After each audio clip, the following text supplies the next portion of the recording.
Shalom peuple de Dieu. Aujourd'hui nous vous partagions le témoignage d'Alejandro Valence, de San Miguel. Je suis un ancien violeur, je ne vais pas parler de ces péchés que j'ai commis. Toutes les femmes qui ont été mes victimes, j'ai honte de dire ce que je leur ai fait. Ce qui m'a amené à devenir maniaque, ce sont mes déceptions amoureuses. Je pensais que je n'avais pas de succès en amour. J'ai forcé plusieurs femmes à avoir des relations sexuelles avec moi.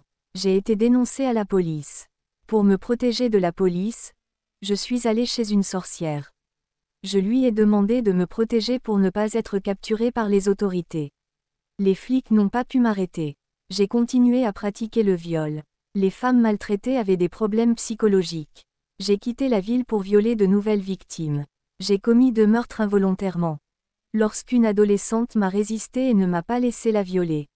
L'autre était une belle femme qui s'est battue avec moi et m'a attaqué. J'étais très en colère contre cette femme et j'ai commis un meurtre. J'ai été aveuglée par la colère après avoir réalisé le mal que j'avais fait. La dépression m'a attrapée après ces 2 meurtres parce que je n'avais jamais tué personne. Je n'ai pris aucun plaisir à prendre la vie, ça m'a beaucoup choquée. C'était mon plaisir de commettre un viol mais pas un meurtre. Un jour, j'étais dans la rue et j'ai reçu une balle dans l'épaule. J'ai commencé à courir et j'ai perdu beaucoup de sang. J'étais étourdie et je suis tombée au sol, mais j'ai été emmenée à l'hôpital. La nuit, un démon est apparu dans ma chambre où j'étais hospitalisée. Il a secoué mon lit pour prendre mon âme. J'ai crié aux médecins de venir me voir. Ils entraient et me demandaient pourquoi j'étais effrayée et agitée. Ils ont essayé de me calmer en me disant qu'il n'y avait rien de mal dans la chambre. Les médecins ont opéré pour retirer la balle de mon épaule. J'ai vu le démon de la mort s'agripper à mon lit. J'ai dit au médecin s'il voyait le monstre. Il a dit que c'était l'effet des drogues qui provoquaient les hallucinations. Je savais ce que je voyais que c'était réel. Une femme du Costa Rica faisait une mission dans ma ville. Elle est venue visiter ma chambre et m'a partagé une parole de salut. Je lui ai dit ce que je voyais et elle était la seule à me croire.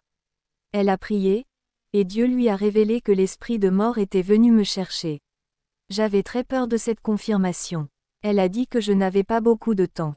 J'ai abandonné ma vie par peur de mourir et d'être emportée par ce monstre à capuche noire. Le missionnaire a dit que maintenant que j'étais devenue convertie, je devais faire confiance à Jésus. Elle a dit qu'elle prierait pour moi tous les jours. Son nom est Acacia. Je suis allée dormir. Quand j'ai ouvert les yeux, j'étais dans un endroit étrange. C'était une ville sinistre pleine de maisons de torture. J'ai entendu des cris venant de l'intérieur des chambres. Chaque lieu avait des noms: sorcier, ivrogne, adultère, idolâtre, suicide et autres péchés. Chaque partie avait un nom spécifique. Sur le panneau était écrit le nom du péché. Et derrière chaque nom se cachent des groupes de captifs qui ne pouvaient pas partir. Je suis entrée dans un de ces endroits et il y a eu des mutilations. Les gens étaient mutilés sans arrêt par des monstres. Les femmes qui se peignaient les ongles et les mains se faisaient couper les doigts avec une scie électrique. Ils criaient de douleur et de désespoir. Les monstres jetaient de l'acide sur les femmes qui se maquillaient le visage, et cela déformait leur visage. Ceux qui faisaient les sourcils et peignaient les yeux, les monstres leur arrachaient les yeux, seuls des trous pouvaient être vus dans les yeux. D'autres monstres ont tranché les lèvres de la femme avec un couteau. Toutes ces femmes adoraient porter du rouge à lèvres et du maquillage. Les femmes qui se peignaient les cheveux étaient chauves. Les monstres ont arraché tous les cheveux de ces femmes. J'ai demandé à l'un de ces monstres quel était cet endroit. Le monstre a dit que c'était l'enfer. Quand il a dit cela, j'ai réalisé que les monstres étaient des démons et j'ai su que j'étais mort. Je pensais que c'était un endroit étrange, mais quand j'ai découvert que c'était l'enfer, j'étais sûre d'être mort. Je suis allée dans un endroit où il y a des prostituées. À cet endroit, il y a 3 types de prostituées. Celles des films pornographiques, celles qui travaillaient dans les boîtes de nuit et celles qui ne demandaient pas d'argent et n'étaient pas des prostituées professionnelles. Ces gens étaient des gens normaux qui avaient eu des relations sexuelles avant le mariage. Mais devant cet endroit est écrit un nom qui parle de dépravation sexuelle. Il y a des gens qui pratiquent toutes sortes d'abominations sexuelles, y compris ceux qui utilisent des objets érotiques pour avoir des relations sexuelles. Des hommes et des femmes ayant plusieurs partenaires sexuels étaient présents. J'ai vu des chrétiens dans cette vallée des dépravés. Ces femmes étaient tourmentées dans leur partie génitale par les serpents diaboliques. J'ai continué à marcher et j'ai vu l'astrologue Nostradamus faire ses prédictions. Il m'a demandé de le sortir de là. J'ai aussi vu la voyante et guérisseuse Baba Vanga Vangelia Dimitrova, qui m'a demandé de l'aide pour la faire sortir. J'ai vu en enfer des pasteurs célèbres qui avaient des programmes à la télévision. Ils étaient ridiculisés en enfer et étaient appelés des stars des programmes. Je suis allé à l'endroit où le monde tournait autour d'eux. Ils ne se souciaient de personne, ils se concentraient uniquement sur leur bien-être. Ces chrétiens égoïstes sont en enfer. D'autres groupes de chrétiens vont en enfer parce qu'ils n'ont jamais confessé leurs erreurs. Ils ont été des victimes et ils ont dit que le monde était contre eux. Ils ne se sont jamais repentis de leurs péchés parce qu'ils n'étaient pas parfaits. D'autres classes de chrétiens sont en enfer parce qu'elles ont causé de la souffrance aux gens. Ils ont été blessés par des propos offensants. J'ai vu des chrétiens qui étaient heureux de faire souffrir beaucoup et qui se sentaient toujours heureux de le faire. J'ai vu des chrétiens en enfer qui s'affligeaient du bonheur des autres. Voir quelqu'un heureux les troublait, leur cœur était mauvais. Ils étaient paniqués et voulaient s'échapper de cet endroit, pour trouver une porte vers la terre. Les démons ne m'ont pas touché grâce à la prière du missionnaire qui a intercédé pour moi sur terre. J'ai continué à marcher jusqu'à me rapprocher de l'adolescente que j'avais tuée. Elle m'a regardé avec une grande haine et m'a dit, « À cause de toi, je suis dans cet endroit, je rêvais d'aller à l'université et de me marier, tu as détruit ma vie pour toujours. » Un démon a amené une autre belle femme que j'avais tuée. Elle m'a aussi regardé avec beaucoup de haine et m'a dit, « J'avais un mari et j'étais heureux, tu as brisé mes rêves. J'étais la fille unique et mes parents souffrent à cause de toi, ils m'aiment, je n'ai pas eu le temps de donner ma vie à Jésus, à cause de toi, je resterai dans cet endroit pour toujours. » Cela m'a brisé le cœur. Je pensais que ces deux jeunes femmes que j'avais tuées avaient cessé d'exister. Je n'ai jamais pensé qu'en plus de se suicider, ils souffraient en enfer. Puis un grand écran de télévision est apparu devant moi. Sur ce grand écran, j'ai vu la principauté de tous les sports des Jeux Olympiques. Les Jeux Olympiques sont un événement tellement important avec le culte de cette principauté lorsque l'on allume les torches olympiques. Ils font des rituels et des offrandes olympiques pour ce démon. Soudain, j'ai vu des films, des feuilletons, des dessins animés, des journaux et des feuilletons à la télévision de l'enfer et ils ont également été diffusés simultanément à la télévision sur Terre. Une force m'a sorti de l'enfer et m'a conduit à l'hôpital. Je me suis réveillé et les médecins ont dit que j'étais faible parce que j'avais perdu beaucoup de sang lors de l'opération et que j'avais eu un arrêt cardiaque qui m'a laissé sans vie pendant un certain temps. La missionnaire est venue me rendre visite et elle a prié et jeûné pour que je ne meure pas. Elle a dit que le Saint-Esprit avait révélé que j'étais en enfer, alors elle n'a pas arrêté de prier pour ma vie. Le diable ne voulait pas que je parle de mon expérience. Lorsque je me suis remis de cette balle, j'ai été arrêté et reconnu coupable de viol. Le missionnaire a prié Dieu et a dit que j'étais son futur mari. Elle attendait que je quitte l'hôpital pour faire le travail ensemble. Satan a essayé de paralyser l'œuvre de Dieu dans ma vie.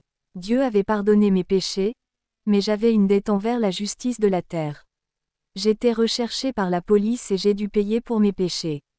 J'étais piégé, mais ma bouche continuait à prêcher l'évangile dans la prison. C'était un endroit difficile à évangéliser car personne ne veut y aller, rares sont ceux qui font ce travail. J'ai été élevé comme gardien de Dieu dans cette prison pour porter l'évangile. Dieu a permis que mon arrestation gagne ces âmes oubliées de l'Église. Je me suis souvenu de l'apôtre Paul, qui prêchait lorsqu'il était en prison.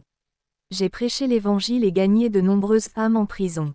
Je connaissais le besoin de prédicateurs dans cet endroit et j'y ai formé plusieurs groupes d'évangélisation. Une petite communauté est née au sein de chaque cellule et étage de la prison. J'y ai fondé une église parce que je savais que j'aurais été piégé pendant longtemps. Je pensais que j'allais mourir sans voir la liberté. Une chose dont j'étais sûre, si je mourais, je serais au paradis, libre de cette prison. Un démon est apparu à l'intérieur de la cellule et m'a menacé en me disant que si je n'arrêtais pas de prêcher l'Évangile, je ne la quitterais jamais et il m'a dit que je serais tué par un prisonnier qui lui appartenait dans ma cellule. J'ai été emprisonné pendant 15 ans, période pendant laquelle j'ai reçu des visites de missionnaires et d'églises. J'ai été libéré et j'ai ouvert une église pour faire le travail. J'ai épousé le missionnaire et nous faisons ensemble la mission comme Paul et Silas l'ont fait. J'ai été invité à exercer mon ministère dans une grande église. Le Saint-Esprit dit, « Serviteur, beaucoup de gens viennent ici à cause de besoins matériels et physiques. Il y a des gens malades, au chômage et pleins de dettes. Ils recherchent des miracles et une solution à leur vie temporaire. Personne n'est là cherchant le salut de leur âme. Ils ne veulent pas chercher ce qui ne semble pas important et qui est incorruptible.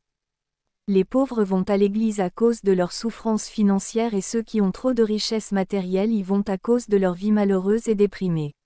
Personne ne vient à moi dans ce lieu pour abandonner sa vie et naître de nouveau.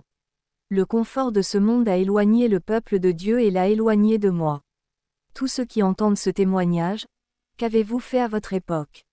Il y a du temps pour travailler, faire du tourisme, voyager, écouter de la musique, suivre des cours, aller à l'université et aller à l'école. Mais nous n'avons pas le temps de prier, de louer et de lire la parole de Dieu. Ce n'est pas seulement dans l'Église qu'il faut prier Dieu. Les maisons doivent être un lieu de culte et d'intimité avec Dieu. Les chrétiens de ce siècle ne peuvent pas consacrer du temps à Jésus. Ce petit temps de 2 heures qui pourrait être accordé à Jésus est toujours remplacé par d'autres choses sans aucune importance. Jésus n'a jamais quitté l'Église, mais la nouvelle s'est éloignée de lui. Bien que l'Église rompe l'alliance, Jésus est prêt à leur pardonner, à les accepter à nouveau et à purifier leurs péchés. Le Saint-Esprit a quitté ceux qui ont rompu l'alliance de sainteté avec Jésus. Satan en a profité et sème le désordre au sein du peuple de Dieu. Les démons opèrent au milieu de l'Église à cause de la rupture de l'alliance. Jésus a ordonné de parler à ceux qui ne se sont pas corrompus, il protégera des attaques du diable. Celui qui souffre pour le nom de Jésus surmontera les crises, rien ne l'affectera, l'union est affirmée dans le sang de l'agneau et les fiançailles sont écrites dans les cieux. La garantie du mariage pour les saints est établie lors des noces de l'agneau qui auront lieu dans la gloire. Jésus a dit que la télévision est l'une de ces choses responsables de la séparation entre lui et l'Église. Ce système pervers de réseau technologique a détruit le mariage de la femme avec son mari ainsi que les fiançailles de Jésus et de l'Église. C'était le dernier message qu'il m'a demandé de parler.